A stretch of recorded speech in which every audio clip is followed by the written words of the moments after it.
Welcome. Welcome back. We are reading a story today called It Rained Blood in Oak Bluff. It was written by Expensive Pie 9154.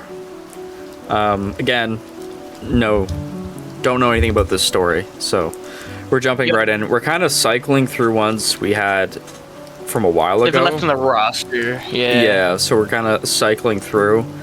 Again, if anybody has stories, feel free to send them to us. Let us know. Because we keep having to go on nosleep and find them. And the nosleep mods are kind of mean. So. That's fair. But anyways, we don't need to talk about experiences we had today. Maybe that can be another video. But for anybody who has stories, feel free to send them. Again, email. You can comment where else you have them, or you can go on a Reddit and send it to us there. Either or, whatever works. But Ben, you have anything you want to say?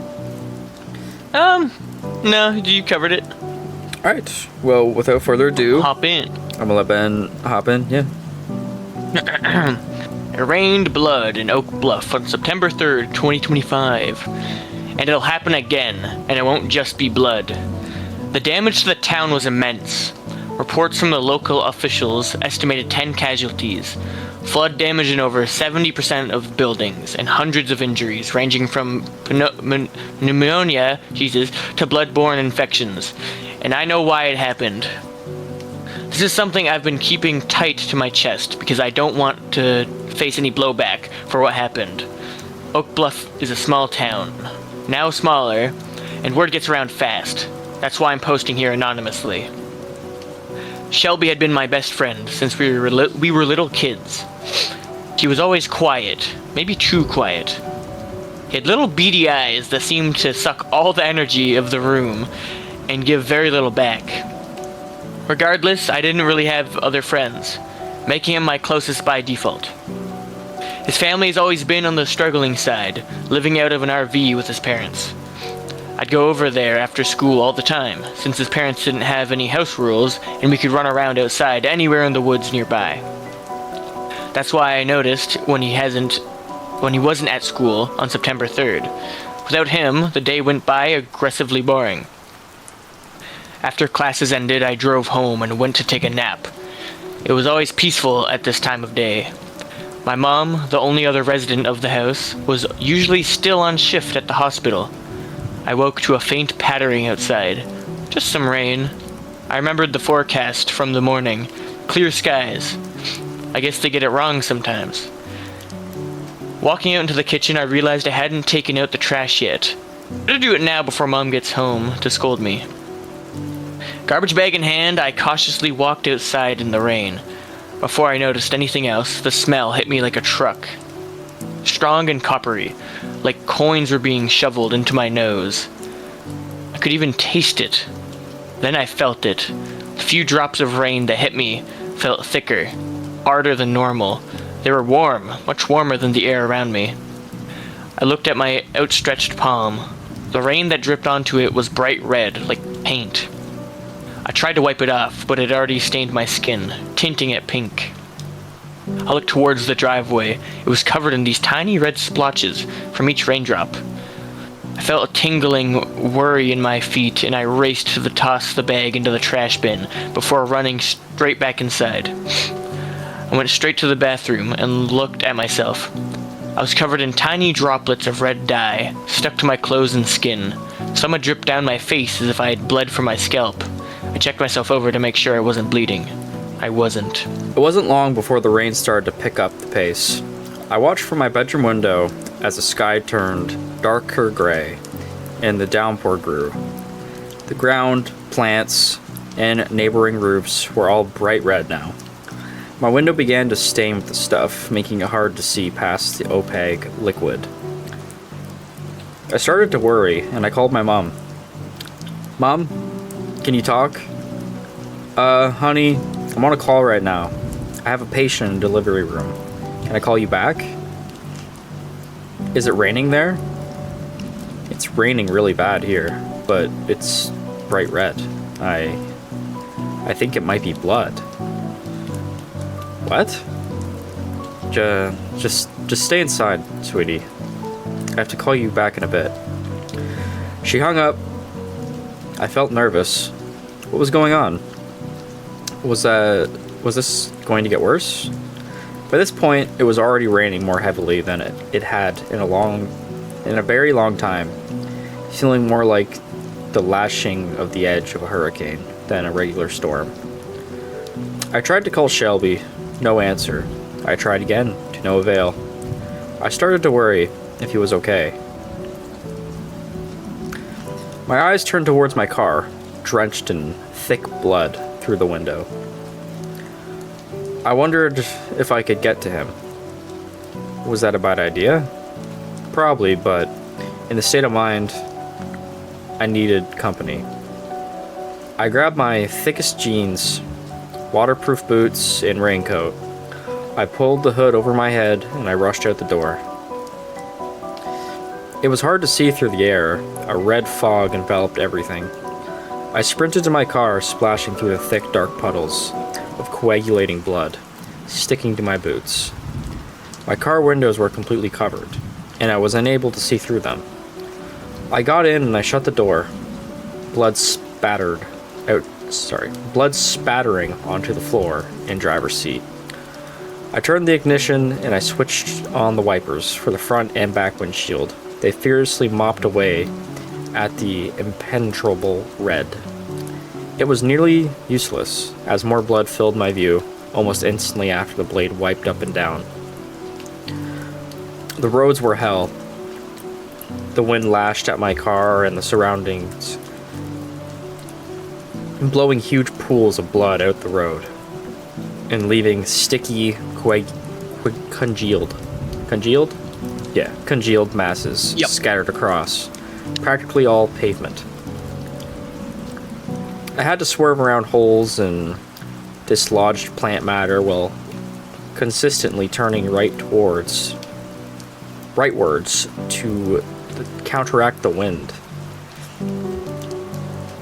Though I could hardly see, what I could make out astounded me. In the town center, every building had shingles flying off. Every building was coated in thick layers of blood and dark red paint that coated every nook and cranny imaginable. There were no people in sight. Luckily, Shelby's house wasn't too far off. Thunk. I hit something big and swerved, my front right tire falling off the edge of the road. I could barely make out a vaguely human-shaped figure spread flat on the ground behind me. My fingers gripped the steering wheel, pins and needles taking over all feelings. My eyes darted away from the mirror. My vision swam. Do I get out? Help them? After some thought, I reversed onto the road and kept driving. I entered the RV park where Shelby lived.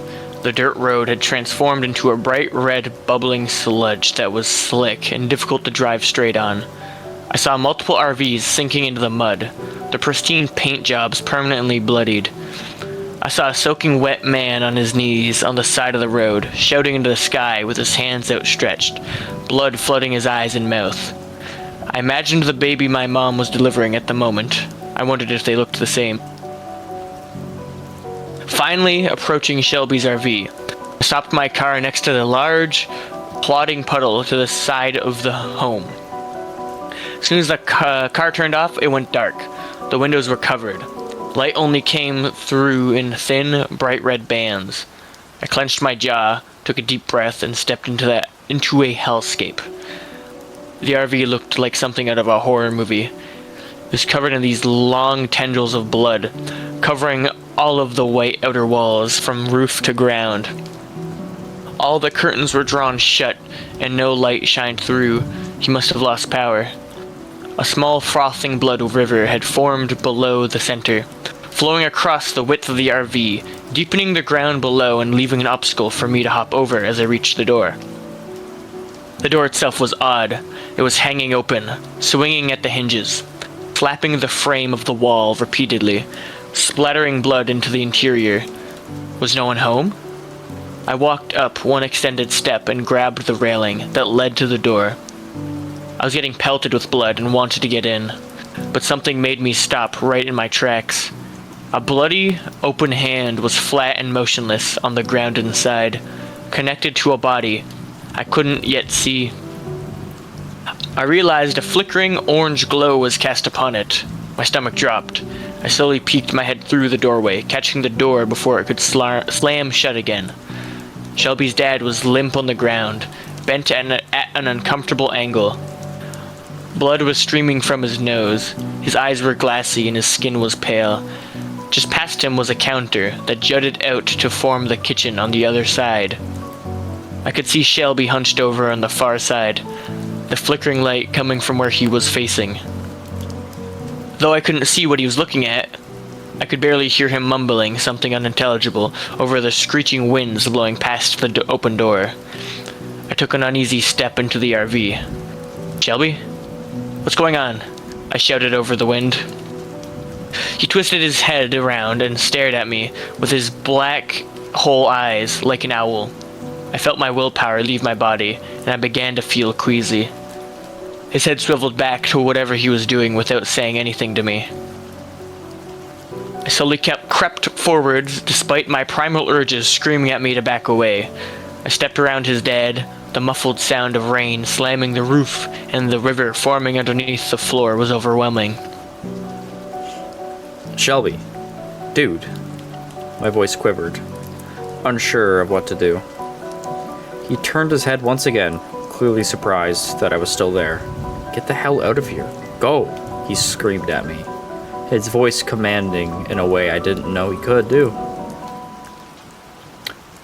"I want to know what's going on here." My voice was dwarfed by his. I stepped forward again. I could now make out the edge of something past the counter, orange and glowing brightly on the ground. A limp foot was sticking out past it. Shelby stepped out of the kitchen, a kitchen knife gleaming in the red light, fixed to his right hand. His open left palm had a huge bleeding gash. Red stains covered the front of his shirt. Otherwise, he looked dry. "If you knew what was good for you, you'd leave, right now." His narrow eyes stared into my soul. I garnered whatever faith I had left in the pit of my stomach, and I rushed forwards. "Shelby, your dad looks dead. Did you do this?" I shouted at him, grabbing his collar in one hand, the other gripping his right wrist. The rain began to quiet. I couldn't meet his piercing gaze up close. I looked behind him, onto the kitchen floor. His mum was spread flat above a strange red sigil. She had the same features as his dad. Her stomach had brightly glowing orange hole covering it. Some kind of fiery vortex falling inwards and pulsing. Shelby grimaced, and I felt his right arm tense up as it pushed towards me. I jerked his arm with all my strength and knocked it against the wall, the knife being flung from his grasp, clattering to the ground by his dad. He shoved me back and my wet hand lost the grip of his collar.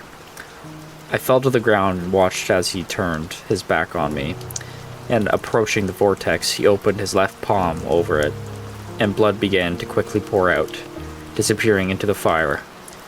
The rain started slamming hard against the roof again. The torrent underneath the floor was roaring. The RV began to shudder. I clambered to my feet. The blood slowed and stopped flowing from his hand. He squeezed it shut hard, trying to will more out, but nothing came. I watched, terrified, as his hand moved up to his mouth. The RV was starting to tilt to the side. Holding onto the edge of the counter, Shelby stuck a finger down his throat. He doubled over and began to heave into the vortex. My feet finally found their traction, and I backed away towards the door. The RV felt as if it were about to lose itself in the river of blood below us. I turned and ran as I felt it shift dramatically to the side. I blindly leapt out of the wildly flapping door, hitting a warm torrent of blood that was dragging me down the wide river still forming. The rotting copper stench invaded my senses. All I could see was red. I clawed at the mud below me, searching for something to grab. I coughed and gagged as blood forced its way into my nose and throat. My hands clenched around a pipe embedded in the ground at the edge of the river. I pulled myself up with all my force. I dragged myself to the shoreline, covered in blood foam. I got on my hands and knees and started to vomit what I had swallowed. It took me a minute, drenched in the downpour, barely staying in place in the slick mud before I could stand. My shaking legs planted in the congealed blood below me, and I looked at the river. It was so dark, it was nearly black. The deluge was still growing, and I saw my car floating away in the distance. Further beyond it was Shelby's RV, half sunken. My feet slipped as I ran away. I made it to an RV near the edge of the park, whose inhabitants took me in gladly. It took hours before the rain finally subsided, but when it did, the sight was unbelievable. Dark red sludge coated the entire park, and the river sat, wide and still. Various RVs and power lines and trees sunk in at odd angles. It took days before rescue teams could pull people off of their roofs and into the school gymnasium that had been filled to the brim with makeshift cots and stacks of canned foods. Even now, months later, the signs of damage are obvious. Plenty of buildings are still entirely stained red. Practically all remaining pavement and many basements have collapsed in and become giant, festering, disease-ridden petri dishes. Jesus. The hospital my mom works at has been filled to the brim with critical condition pneumonia patients from inhaling blood into their lungs. Fewer people contracted malaria and/or HCV. I've hardly seen any animals since. Lots of grass and shrubs have altogether died. The soil must have been contaminated. In all the chaos since, I haven't been able to shake what I saw out of my mind. Not the flood itself, but the contents of that terrible RV. I don't know why he did it. I don't know how he did it. I hope to God that he's dead. Nobody's seen him since. The official reports list him and his parents as victims of the flooding. The bodies, the sigil, the portal. The blood shall be poured into it. Feel a knot in my stomach when I picture him trying to vomit into it. I know it sounds crazy, but I think something is going to happen again. I think it'll be soon. If he could cause this, surely he was going to do more. I can't imagine the havoc from a storm of another kind of rain. It's been many months since the flood, so maybe we're in the clear. But I swear to God, just this morning, walking outside to take out the trash, the air reeked of vinegar, bitter and acrid. That's pretty cool. That's a cool one. I like that one. Yeah. It's very very simple, but like it was definitely interesting. Yeah. I feel like I tend to. Or go ahead. No, you go first. It's good. I was gonna say, I tend to think when things are simple, it usually it brings out the good in things when they're simpler. You know, like it's easier to grasp the enjoyability of some things that way. Yeah, like it was tight and like quick and like it was nothing was like over explained. There was a couple parts where I feel like there was like maybe a little too much detail, but like it doesn't really matter, to be honest, because the story's already short, so like it's whatever. I'm like, so like, what do you think he was doing? Was he like summoning like a? Was he summoning like? I think it was a ritual. He was he sacrificed his mother and father for a ritual, and as he poured his blood into this, blood would rain down, and then he decided to start. You know, he's out of blood in his hands, I guess, so he started puking in it. But for some reason, we knew he's already fucked up because he had like the beady little eyes and shit, and like soulless eyes. We heard that at the start. Yeah. Because like he said, or the main character said, he thinks it's gonna happen again. The air smelled like acrid and like bitter. There's some plot here to maybe he's trying to turn it to hell or some shit. Maybe he's trying to maybe it's like a portal to hell he's trying to open up, and he's just setting the stage, I guess. Yeah. That's my theory. Come storm. Come storm. Come storm. No. It's horrible. I don't know. It was definitely cool, and I wonder if he's gonna like do like a second part to the story or like continuation. He left it open to that for sure. Yeah, which is like if he ever feels like coming back to it, that'd be sick. Yeah, Just don't do a cum storm. Well, they said bitter, vinegar, bitter, and acrid. So, is it gonna be like piss? Like I don't know what that's. But maybe stomach acid or something. I was wondering if he's describing like stomach acid. That's what. Oh, because he puked in at the end. Yeah, that's what I was thinking. That's gross. That'd be horrible. That's worse than blood. That's just gross. Yeah. Fucking. Bleh. But anyways, I think that's it. That's all. I was trying to think if I have anything else that I could like really note. I was like, not really. Like it was pretty tight. Like It was a good story. it was pretty good. If you're doing a continuation, you could definitely do a continuation with like the vomit and like expand upon the world and like where maybe if it's like some sort of like ritual where he got it from or whatever. Yeah, and why is and what's the like, purpose? a demon or something? Yeah, like what's the purpose of it? That'd be cool. But yeah, that's all we got, and I enjoyed it. And again, if anybody has stories or wants to submit or have any like feedback or anything, honestly, just let us know in the comments. Or Yep. yeah, that's about it. Anyways, bye. Goodbye.